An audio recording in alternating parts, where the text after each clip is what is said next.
la justice française enquête sur des crimes de guerre en Ukraine commis par des soldats russes, présumés, évidemment. Quelle est votre réaction? Mais peut-être d'abord, il faut enquêter sur les crimes de guerre commis par les Ukrainiens, en commençant par 2014.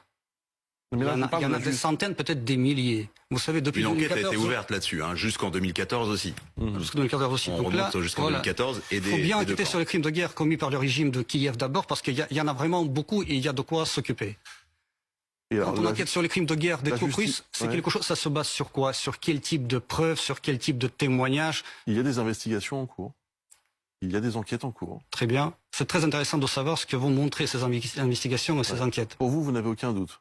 On n'a aucun doute parce qu'on sait ce qu'on fait. Quand on dit c'est une opération militaire ciblée, c'est une opération ciblée. C'est-à-dire c'est contre les infrastructures, contre les objets d'infrastructure militaire ou contre les militaires. C'est jamais contre les civils. On est très prudent là-dessus. On ne veut pas être traité comme criminel de guerre. Mais Après, par contre, je vous répète, le régime de Kiev, ça, il y a vraiment de quoi s'occuper. Mais c'est une enquête française. Est-ce que, comme dans une autre enquête dans un état de droit, vous êtes présumé innocent?